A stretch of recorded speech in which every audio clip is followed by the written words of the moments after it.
Imagine करा की तुम्ही चांगलं शिक्षण घेत आहात, एका चांगल्या जॉबला आहात आणि बँकमध्ये आरडी, एफडी, पीपीएफमध्ये इन्व्हेस्ट देखील करत आहात. आता तुम्ही एवढी मेहनत केल्यानंतर हे तर एक्सपेक्ट करालच की तुम्ही तुमच्या त्या मित्रांपेक्षा फायनान्शियली स्ट्रॉंग असाल, ज्या मित्रांनी स्कूल कॉलेजमध्ये जास्त अभ्यास केला नव्हता, जे बिलो ॲव्हरेज होते. पण तुम्ही 40 वर्षांचे झाल्यावर तुम्हाला तुमचा जुना मित्र भेटतो, जो अभ्यासात तुमच्यापेक्षा कमी हुशार होता. त्याला पाहून तुमच्या मनात आलं असेल की हा तर काही छोटा मोठा जॉब करत असेल. पण तेव्हा तुम्हाला कळतं हा तर एक मिलियनेअर झालाय. म्हणजे लहान असताना याने मजा केली आणि मोठा झाल्यावर त्याला तुमच्यापेक्षा जास्त सक्सेस मिळाला. तुम्हाला आश्चर्य वाटतं आणि तुम्हाला प्रश्न पडू लागतात, अरे यार, हे कसं काय झालं? खूप रिसर्च केल्यावर तुम्हाला कळतं की तुमचा तो मित्र फायरमनच्या जॉबला लागला होता. तो एका ॲव्हरेज सॅलरीवर जॉब करत होता आणि एके दिवशी त्याने नोटीस केलं की शेजारील एक स्थानिक कंपनी खूप फास्ट एक्सपांड होते आहे आणि प्रत्येक वर्षी नवनवीन लोकेशनमध्ये नवीन स्टोअर्स ओपन करते आहे, तेही कोणतेच लोन्स न घेता. त्याला हे माहिती होतं असं तेव्हाच होऊ शकतं जेव्हा त्या कंपनीला खूप प्रॉफिट होत असेल. म्हणूनच त्याने आणि त्याच्या फॅमिलीने त्या कंपनीमध्ये ₹1.5 लाख इन्व्हेस्ट केले. जसजशी कंपनी ग्रो करत होती तसतसा त्याला मिळणारा प्रॉफिट देखील ग्रो करत होता आणि तो मित्र प्रत्येक वर्षी त्या कंपनीमध्ये पैसे इन्व्हेस्ट करत राहिला. यातूनच तो एका दशकात मिलियनेअर बनला. आणि तुम्ही फक्त एफडीज, आरडीज, पीपीएफचा खेळ खेळत राहिलात. आता तुमच्यातील खूप लोक म्हणतील, यार, ही तर एक फिक्शनल स्टोरी आहे. प्रॅक्टिकली असं होणं अवघड आहे. पण ही एक सत्य घटना आहे, जिला पीटर लिंचने आपल्या one up on the wall street या पुस्तकात सांगितलं आहे, ज्यात एक फायरमन टॅम्पॅक्स नावाच्या एका कंपनीचे शेअर्स विकत घेत राहिला आणि फायनली मिलियनेअर बनला. आणि पैशातून पैसा कमवण्याचा हा एक उत्तम मार्ग आहे. जरी तुम्ही स्वतःचा बिझनेस सुरू करू शकले नाहीत, तरी कमीत कमी स्वतःला एवढे स्किल्ड बनवा की दुसऱ्यांच्या बिझनेस ग्रोथमधून पैसा कमवता येईल. आता तुमच्यातील खूप लोकांना वाटत असेल, इन्व्हेस्टमेंट करणं खूप मोठी गोष्ट आहे आणि खूप अवघड आहे. प्रत्येक जण असं नाही करू शकत. त्यासाठी इन्व्हेस्टमेंट कुठे करावी आणि कुठे नाही याचं नॉलेज असणं खूप गरजेचं आहे. पण काळजी करू नका, या व्हिडिओमधून आम्ही अगदी लहान मुलांच्या भाषेत तुम्हाला सांगणार आहोत की आपण कशा प्रकारे इन्व्हेस्ट करू शकता. तर चला माझ्या प्रिय मित्रांनो आणि मैत्रिणींनो, सुरुवात करूया आजच्या या इम्पॉर्टंट टॉपिकला. असं इमॅजिन करा की तुम्ही शॉपिंगसाठी बाजारात जात होतात आणि तुम्हाला तुमचा लहानपणीचा मित्र राहुल भेटतो. तुम्ही दोघं खूप वेळेनंतर भेटले आहात, म्हणून तुम्ही ठरवता, चल एखाद्या रेस्टॉरंटमध्ये जाऊन कॉफी पिऊयात. तिथे गेल्यावर राहुल तुम्हाला सांगतो, मी बिस्किट बनवण्याची फॅक्टरी सुरू केली आहे आणि त्याला त्याचा बिझनेस एक्सपांड करण्यासाठी कमीत कमी ₹1 लाख गरज आहे. तुम्ही त्याला पैसे देऊ शकता का? ज्याच्या बदल्यात तो तुम्हाला त्याच्या कंपनीचा काही हिस्सा म्हणजेच शेअर्स देईल. तुम्ही राहुलला म्हणता, मला विचार करण्यासाठी थोडा वेळ हवाय. नंतर घरच्या काही गप्पा मारून तुम्ही दोघं रेस्टॉरंटमधून आपापल्या घरी जाता. घरी जात असताना थोड्याच वेळात तुम्हाला तुमचा आणखीन एक मित्र विकास भेटतो. तुम्ही विकाससोबतही रेस्टॉरंटमध्ये जाता, जेणेकरून त्याच्याशीही तुमच्या गप्पा होतील. विकास देखील तुम्हाला सांगतो की त्यानेही राहुलप्रमाणे बिस्किटची फॅक्टरी लावली आहे आणि त्याला देखील बिझनेससाठी ₹10 लाख गरज आहे. तुम्ही त्याची मदत कराल का? कारण आता राहुल आणि विकास दोघेही तुम्हाला त्याच्या कंपनीमध्ये पैसे इन्व्हेस्ट करण्यासाठी कन्व्हिन्स करतायत. दोघंही तुम्हाला म्हणतायत की तुम्हाला कोणतेच काम करण्याची गरज नाहीये, केवळ पैसे द्यायचे आहेत. जर कंपनी ग्रो झाली तर तुमचे पैसेही त्याच पटीने ग्रो होणार, ज्या पटीने कंपनी ग्रो होईल. म्हणजे मेहनत न करता तुम्ही पैशातून पैसा कमवू शकता. तुम्ही घरात बसून विचार करता, काय करायला हवं, कोणाला पैसे द्यायला हवे. दोघेही मित्र चांगले आहेत, पण तुम्ही केवळ एका मित्रालाच पैसे देऊ शकता. नंतर तुम्ही तुमच्या फॅमिली मेंबर्सकडे पाहता आणि त्यांना पाहून तुम्हाला वाटू लागतं, तुम्ही विचार न करता एवढे पैसे कसे इन्व्हेस्ट करू शकता.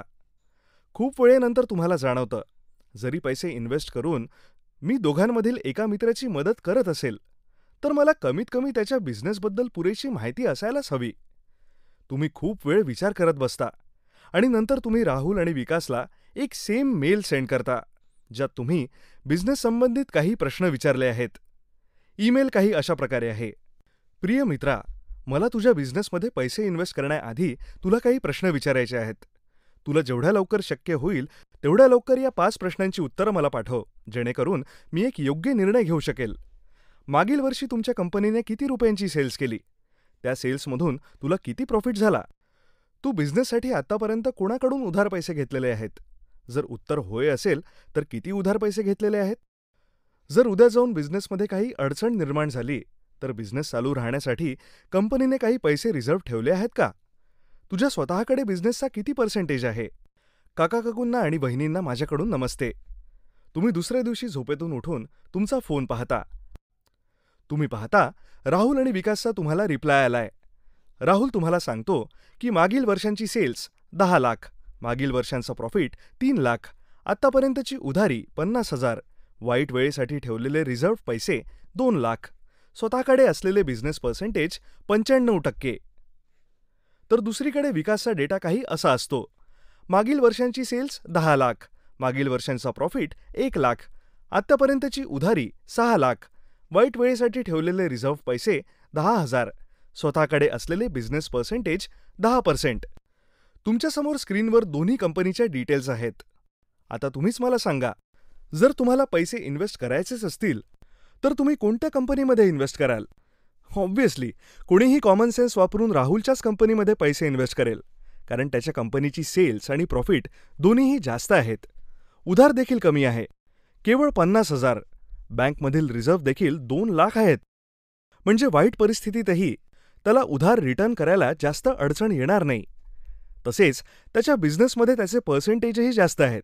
यातून हे दिसून येतं की तो त्याच्या बिझनेससाठी जास्त कमिटेड आहे. आता तुमच्यापैकी अनेक जण म्हणतील की हे उदाहरण तर ठीक आहे, पण रिअल लाईफमध्ये त्याची अंमलबजावणी कशी करायची? तर चला रिअल लाईफमध्ये त्याचा ॲनालिसिस करूया. ओके, तर सगळ्यात आधी आपण screener.in ची वेबसाईट पाहूया. इथे आपण कोणत्याही कंपनीला सर्च करू शकतो. Let's say Asian paints. आता जे 5 प्रश्न आपण राहुल आणि विकासला विचारले होते ते प्रश्न आता आपल्याला या कंपनीजला देखील विचारायचे आहेत. तर आता सगळ्यात आधी आपण पाहूयात प्रॉफिट आणि लॉस स्टेटमेंट. सगळ्यात अगोदरचा प्रश्न होता, कंपनीची सेल्स वाढत आहे की कमी होत आहे?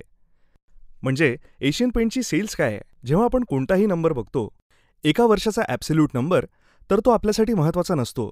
आपल्यासाठी महत्त्वाचा असतो तो एक पॅटर्न. मागील वर्ष कंपनीची ग्रोथ रेट काय होती? जसं आपण इथे पाहू शकता, कंपनीच्या सेल्सचे नंबर करोडमध्ये आहेत. आधीचे सेल्स 6400 करोडच्या आसपास होते. 2011मध्ये 7400, 9200, 10,000 असं वाढत वाढत 21,613 करोड होईल. आणि हे एक पॉझिटिव्ह साईन आहे. पुढचा प्रश्न होता, यामधून कंपनीचा प्रॉफिट किती आहे? प्रॉफिट बिफोर टॅक्स आणि टॅक्स दिल्यानंतर इथे जर आपण बघितलं 836 प्रॉफिट होता. मग तो वाढत वाढत 843 झाला, नंतर 989 आणि इव्हेंच्युअली 3139 झाला. म्हणजेच आपल्याला प्रॉफिटबरोबर ग्रोथही दिसते. पुढचा प्रश्न जो आपण विकास आणि राहुलला विचारला होता तो म्हणजे त्यांची उधारी किती आहे? त्यासाठी आपण बॅलन्स शीटमध्ये येऊया. बॅलन्स शीटमध्ये आल्यानंतर आपण बघू शकता त्यांची उधारी आहे 229 करोड, 233 करोड आणि ही उधारी वाढते.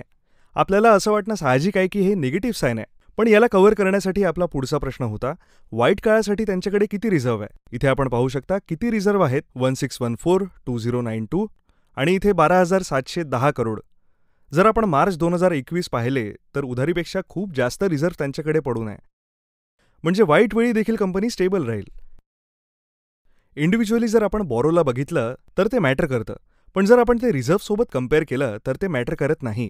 काही लोक त्यांचा रेशिओ घेतात, डेट टू इक्विटी रेशिओ, म्हणजे रिझर्व्हच्या कंपॅरिझनमध्ये डेट उधार किती आहे. तर हेही आपण करू शकतो, पण जर आपण कॉमन सेन्स जरी वापरला तरी आपल्याला समजून येतं की डेप्थ तेवढं जास्त नाही आहे. पुढचा प्रश्न जो आपल्याला कंपनीच्या प्रमोटरच्या इंटेन्शनविषयी सांगतो, म्हणजेच त्यांच्याकडे कंपनीचा किती हिस्सा आहे. त्यासाठी आपण जाऊयात इन्व्हेस्टर टॅबवर. इथे आपल्याला समजतं की प्रमोटरकडे कंपनीचा 52.79% आहे आणि त्यांनी ते डायल्यूट केलं नाही आहे. म्हणजेच त्यांचे शेअर्स त्यांनी विकले नाही आहेत. जून 2018 पासून त्यांनी किती % होल्ड करून ठेवलं आहे हे आपल्याला सांगतं की त्यांना त्यांच्या कंपनीवर किती विश्वास आहे. जर पर्सेंटेज वाढत आहे याचा अर्थ होतो की ते शेअरला बायबॅक करतायत, म्हणजेच स्वतः खरेदी करतायत. ते अजून पॉझिटिव्ह साईन आहे. त्यानंतर FIIs आहेत, जे की एक फॉरेनचे इन्स्टिट्यूशनल इन्व्हेस्टर्स आहेत, ते देखील त्यांचे शेअर्स खरेदी करतायत. हे डोमेस्टिक इन्स्टिट्यूशनल इन्व्हेस्टर्स आहेत, जसं की SBI, म्युच्युअल फंड्स एटसेट्रा. आणि फायनली गव्हर्नमेंटकडे इतके शेअर्स आहेत आणि मग शेवटी पब्लिककडे म्हणजेच आपल्यासारख्या रिटेल इन्व्हेस्टरकडे इतके % शेअर्स आहेत. म्हणजेच 20.54 पासून कमी होऊन 19.48 झाली आहे. हे जर आपण ग्राफमध्ये पाहिलं तर मनी कंट्रोलवरून आपण समजू शकतो की प्रमोटर्सकडे म्हणजेच ओनर्सकडे 52.7% शेअर्स आहेत. हे पब्लिककडे आहे म्हणजेच 19.48%. डोमेस्टिक इन्स्टिट्यूशनल इन्व्हेस्टर्सकडे आहेत 7.35% आणि जे फॉरेनचे आहेत त्यांच्याकडे आहे 20.38%. आता जर आपण एक्स्ट्रीम ऑपोजिट एक्झाम्पल पाहिलं तर मला एक कंपनी सापडली होती, ती म्हणजे MFL इंडिया लिमिटेड. तर आता तेच 5 प्रश्न आपल्याला या कंपनीला विचारायचे आहेत. सगळ्यात आधी profit and loss. Profit and लॉसवर क्लिक केल्यावर आपल्याला सेल्स दिसतात 0, 0, 75, 77, 90, 111, 127. ते वाढत आहेत आणि कंपनी इम्प्रूव्ह होते आहे. पण नंतर पुन्हा 59, 0, 1 ही खूपच अनस्टेबल कंपनी आहे. आता जर आपण प्रॉफिट पाहिलं तर 0, 0, 1, 1, 0, 1, 1, मग -49 लॉस, मग एकदम -25, मग 32. कळतच नाही कंपनीमध्ये काय चाललंय. ऑब्व्हियसली या गोष्टी फारच निगेटिव्ह आहेत.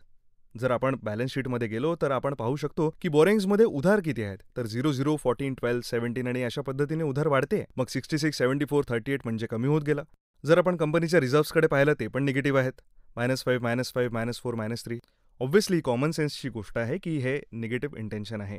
जर आपण कंपनीच्या प्रमोटर्सबद्दल बोललो तर आपण पाहू शकतो की प्रमोटरकडे फक्त 0.42% आहे. म्हणजे सगळे उरलेले शेअर्स पब्लिककडे आहेत.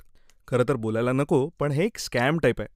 कारण जर तुमच्या कंपनीवर विश्वास असेल तर तुम्ही जास्तीत जास्त होल्ड करण्याचा प्रयत्न कराल. मनी कंट्रोल वेबसाईटवरून आपण MFL इंडियाचा ग्राफ पाहूया आणि ग्राफवरून आपल्याला शक्यतो लवकर समजतं. यात तुम्हाला दिसेल की 99.48% शेअर्स पब्लिककडे आहेत आणि थोडासा हिस्सा 0.42% प्रमोटरकडे आहे. म्हणजे त्यांनी कंपनी पब्लिक केली आणि सगळे शेअर्स विकून निघून गेले. अजून एक गोष्ट जी मला यांच्या बाबतीत खूप निगेटिव्ह वाटली ती म्हणजे जर तुम्ही त्यांच्या वेबसाईट mflindia.in वर गेलात तर ती उघडतच नाही. हे डोमेन नेमच कोणीतरी विकू पाहत आहेत. जर कोणी या कंपनीत इन्व्हेस्टमेंट केली तर ऑब्व्हियसली ती खूपच खराब इन्व्हेस्टमेंट असेल आणि पोटेन्शियली जो तोटा होणार तो 100% होणार. आता प्रश्न हा आहे की जर या सगळ्या कंडिशन सॅटिस्फाय झाल्या तर आपण कोणत्याही प्राईसमध्ये शेअर्स घ्यायला हवे का? याचं उत्तर तुम्हाला हवं असेल तर त्यासाठी तुम्हाला PE रेशिओला समजून घ्यावं लागेल. PE रेशिओचा अर्थ होतो की एका वर्षात ₹1 कमवण्यासाठी तुम्हाला किती पैसे इन्व्हेस्ट करावे लागतील. उदाहरणार्थ बँकलाच घ्या. जर बँकचा इंटरेस्ट रेट 5% आहे आणि तुम्ही ₹100 इन्व्हेस्ट करत आहात तर एका वर्षात बँक तुम्हाला ₹105 देईल. म्हणजेच तुम्ही 105 - 100 = ₹5 कमवाल. तर या केसमध्ये PE रेशिओ असा असेल. तुमची गुंतवणूक म्हणजेच ₹100 भागिले तुम्ही कमवलेले पैसे म्हणजेच ₹5 आणि याचं उत्तर आहे ₹20. म्हणजेच एका वर्षात ₹1 कमवण्यासाठी तुम्हाला बँकला ₹20 द्यावे लागतील. म्हणूनच वर्षाच्या सुरुवातीला आपण बँकला ₹100 दिले होते. 20-20च्या 5 नोटा. म्हणजेच प्रत्येक ₹20च्या नोटामागे आपल्याला ₹1 मिळाला. म्हणूनच ₹100साठी आपल्याला ₹5 मिळाले. मी आशा करतो की तुम्हाला ही कन्सेप्ट क्लिअर झाली असेल, कारण ही खूपच सिंपल कन्सेप्ट आहे. आता जर आपल्याला हे पाहायचं असेल की कंपनीचे शेअर्स सध्या स्वस्त मिळत आहेत की महाग, तर सगळ्यात सोपी पद्धत आहे त्या कंपनीच्या PE रेशिओला आपण बाकी सिमिलर कंपनीच्या PE रेशिओसोबत कम्पेअर करणे. आणखीन सोप्या भाषेत सांगायचं झालं तर हे असं आहे, जसं तुम्हाला एखादा लॅपटॉप विकत घ्यायचा आहे तर तुम्ही तोच लॅपटॉप 3-4 दुकानातून विकत घेऊ शकता. चला याचे प्रॅक्टिकल उदाहरण पाहूया. आपण पुन्हा एकदा Screener.inच्या वेबसाईटवर येऊयात आणि एशियन पेंटची जी PE आहे त्याला आपण त्याच्या इंडस्ट्री PE सोबत कम्पेअर करूयात. तर जो स्टॉकचा PE आहे तो तुम्ही पाहू शकता की 90.7 आहे. म्हणजेच लोक दरवर्षी ₹1 कमवण्यासाठी ₹90.7 द्यायला तयार आहेत. पण जर तुम्हाला इथे इंडस्ट्री PE दिसला नाही तर तुम्ही त्याला इथून सर्च करू शकता. जेव्हा तुम्ही यावर क्लिक कराल तेव्हा तो रेशिओ तिथे ॲड होईल. आता तुम्हाला दिसेल की याची इंडस्ट्री PE 85.4 आहे. म्हणजेच एशियन पेंटच्या सिमिलर ज्या कंपनीज आहेत तिथे लोक यासाठी ₹85.4 द्यायला तयार आहेत. तर ऑब्व्हियसली यावरून आपल्याला असं वाटू शकतं की या कंपनीचे फायनान्शियल स्ट्रॉंग आहेत. पण आता या कंपनीचा जो प्राइस आहे तो थोडा कॉस्टली आहे. जरा डेप्थ करेल, लेट सपोज जर याची प्राइस कमी झाली तर या ॲनालिसिसच्या अकॉर्डिंग हा एक चांगला परचेस असू शकतो. ऑब्व्हियसली जर आपण हे शेअर्स विकत घेतले तर असं नाही होणार की आपले पैसे बुडतील कारण या कंपनीचे फायनान्शियल स्ट्रॉंग आहेत. पण असं तर नाही होणार की आपल्याला खूप जास्त प्रॉफिट मिळेल. I hope you got the point. आता पुन्हा आपण कम्पेअर करूयात MFL इंडियाला. पुन्हा आपण इथे इंडस्ट्री PE सिलेक्ट करू शकतो, ज्यामुळे तो रेशिओ इथे येईल. आता याची इंडस्ट्री PE किती आहे? 3.46 आणि जो स्टॉक PE आहे तो आहे 0.30. म्हणजेच लोक ₹1 कमवण्यासाठी 30 पैसे पण द्यायला तयार नाही आहेत. जर या पर्टिक्युलर पॅरामीटरला पाहिलं तर आपल्याला वाटेल की हा एक चांगला परचेस आहे. पण जर आपण याचे फायनान्शियल पाहिले तर ते खूपच अनस्टेबल आहेत आणि यांचे तर डोमेन नेमही ओपन होत नाही. तसंच ही एक छोटी कंपनी आहे 9.73 करोडची according to market capitalisation.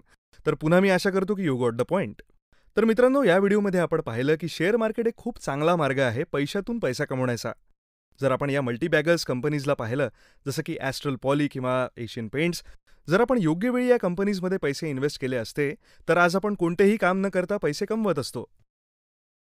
For example, जर आपण एशियन पेंट्सचं उदाहरण घेतलं तर आपण पाहू शकतो की जानेवारी 2006 मध्ये या कंपनीची शेअर प्राईस 60 रुपयांच्या जवळपास होती आणि आज जर आपण पाहिलं तर त्याची व्हॅल्यू 2956 रुपीच्या आसपास आहे. म्हणजेच 2956 डिवाइड बाय 60. ही कंपनी एक खूप फायदेशीर कंपनी होती. फक्त 14 वर्षांमध्ये 50 पटीने जास्त पैसे. तशीच आणखीन एक कंपनी होती ॲस्ट्रल लिमिटेड. जर आपण इथे पाहिलं तर त्यांच्या शेअर्सची व्हॅल्यू 2007 मध्ये 7 ते 8 रुपीजच्या आसपास होती आणि आज त्याची व्हॅल्यू 1943 रुपीज आहे. जर आपण या नंबर्सला कॅल्क्युलेट केलं, म्हणजेच 1943 डिवायडेड बाय 8 रुपीज, तर आपल्याला समजेल की 242 टाइम्स पैसे जास्त मिळाले असते. ही असते इन्व्हेस्टमेंट. जरी आपण कंपनी रन करत नसलो तरी आपल्याकडे ती स्किल असायला हवी ज्याने आपण त्या कंपनीला आयडेंटिफाय करू शकतो. ऑब्व्हियसली या गोष्टी प्रेडिक्ट करणं एवढं सोपं नाही आहे. त्यावेळेला कोणीच सांगू शकत नव्हतं की याचा फायनल रिझल्ट एवढा जास्त असेल. पण पुन्हा सांगतो की जर तुम्ही ही स्किल शिकला आणि जर तुम्ही बऱ्याच कंपनीजमध्ये इन्व्हेस्ट केले, तर खूप चान्सेस आहेत की त्या कंपनीजमधील 1 किंवा 2 मल्टीबॅगर बनू शकतात. आता कोणी 100% खात्रीने सांगू शकत नाही की कोणती कंपनी आपल्याला जास्त पैसे कमवून देईल. पण आपण एक फिल्टर क्रायटेरिया पाहिलाय, त्याला अप्लाय करून आपले सक्सेसफुल होण्याचे चान्सेस तरी नक्की वाढतील. या क्रायटेरियामध्ये आपण पाहिले की इन्व्हेस्टमेंट करण्याआधी कंपनीच्या कमीत कमी 5 गोष्टी नक्की पाहायला हव्यात. ज्यात पहिले होते नेट सेल्स. कंपनीच्या सेल्स प्रत्येक वर्षी वाढत आहेत की नाही. सेल्समध्ये जेवढी ग्रोथ होईल तेवढं चांगलं आहे. यानंतर आपल्याला पाहायचं आहे नेट प्रॉफिट. प्रॉफिट वाढतं आहे की नाही. तिसरी महत्त्वाची गोष्ट आपल्याला पाहायची आहे बॉरोईंग, म्हणजेच कंपनीवर किती कर्ज आहे. जेवढी कमी उधारी असेल तेवढं तुमच्यासाठी चांगलं आहे. चौथी गोष्ट आपल्याला पाहायची आहे रिझर्व्ह. कंपनीचे रिझर्व्ह जितके चांगले असतील तेवढं चांगलं असेल. कारण जर त्यांचे रिझर्व्ह जास्त असतील तर ती कंपनी त्यांच्या वाईट काळात डेब्ट किंवा त्यांच्यावर असलेले उधार लवकर फेडू शकतात. आपण डेब्टचा रेशिओ पण पाहू शकता. जर तो 10% पेक्षा कमी असेल तर ती गोष्ट चांगली असू शकते. आणि पाचवा आहे प्रमोटर्स होल्डिंग. जर कंपनीचे प्रमोटर्स स्वतःचे शेअर विकत नसतील तर हे एका सक्सेसफुल बिझनेसचे साईन आहे. आता या 5 गोष्टींचा विचार करा. तुम्हाला सगळ्या गोष्टी पॉझिटिव्ह दिसत असतील किंवा कंपनीची फायनान्शियल कंडिशन जर मजबूत वाटत असेल तर लगेच घाईघाईत निर्णय घेऊ नका. थोडं थांबा. त्या कंपनीचा पीई त्याच्या इंडस्ट्री पीईपेक्षा कमी आहे की नाही हे पहा. इंडस्ट्री पीई जेवढा कमी तेवढं चांगलं असतं. आणि त्यानंतर इन्व्हेस्टमेंट करा. साहजिकच तुम्ही लोक समजू शकता एका 10 मिनिटाच्या व्हिडिओमधून पूर्ण ॲनालिसिस केलं जाऊ शकत नाही. पण आम्ही प्रामाणिकपणे सांगतोय, कोणतेही ॲनालिसिस ऐकून तुम्ही 100% शुअर होऊ शकत नाही. हे ॲनालिसिस ऐकून तुम्हाला हे कळणार नाही की कोणत्या कंपनीचे शेअर्स विकत घ्यायला हवे. पण हे नक्की कळतं कोणत्या कंपनीचे शेअर्स विकत नाही घ्यायला हवेत. यात जास्त सक्सेसचे चान्सेस तेव्हाच असतात जेव्हा आपल्याला बिझनेसबद्दल 100% माहिती असतं. म्हणजेच प्रॉडक्ट कोणतं आहे, त्या प्रॉडक्टवर लोकांचा रिस्पॉन्स काय आहे, लोकांना तो प्रॉडक्ट आवडेल का, कंपनी भविष्यात कशी एक्सपांड करत राहील. आपण इन्व्हेस्टमेंटला जेवढं जास्त एक बिझनेस पार्टनर म्हणून पाहू तितकाच चांगला निर्णय आपण घेऊ शकू. मित्रांनो, जर तुम्हाला इन्व्हेस्टमेंट आणि बिझनेस संबंधित नॉलेज मिस करायचं नसेल तर तुम्ही ही गिगल बिझनेसवर फ्री इन्व्हेस्टमेंट कोर्स पाहू शकता किंवा intelligent investor, common sense investing सारख्या पुस्तकांची समरी गिगल ॲपवरून मोफत ऐकू शकता. गिगल ॲप iOS आणि अँड्रॉइड दोन्हीमध्ये अवेलेबल आहे. जर तुम्ही दोन्हीमध्ये इंटरेस्टेड असाल त्याची लिंक आम्ही डिस्क्रिप्शन आणि फर्स्ट कमेंटमध्ये देऊ. तुमच्यातील खूप लोकांची रिक्वेस्ट आली होती, त्यांना गिगलचे नोटिफिकेशन्स येत नाहीत. त्यासाठी आम्ही एक टेलिग्राम चॅनल देखील सुरू केलाय. त्याला तुम्ही जॉईन करू शकता. मित्रांनो, जर तुम्हाला वाटत असेल हा व्हिडिओ पाहून तुमच्या एखाद्या मित्राला किंवा फॅमिली मेंबरला मदत होईल तर हा व्हिडिओ तुम्ही त्यांना नक्कीच शेअर करा. व्हिडिओ पाहून त्यांना नक्कीच हेल्प मिळेल. मित्रांनो, जर तुम्हाला असे नॉलेजेबल व्हिडिओज मिस करायचे नसतील तर सबस्क्राईब करून बेलचे बटन दाबायला विसरू नका. तुम्ही कमेंट करून हे देखील सांगू शकता की तुम्हाला कोणत्या टॉपिकवर व्हिडिओ पाहायचा आहे. एका नवीन टॉपिकसोबत लवकरच तुम्हाला पुन्हा भेटूया. जय हिंद, जय महाराष्ट्र.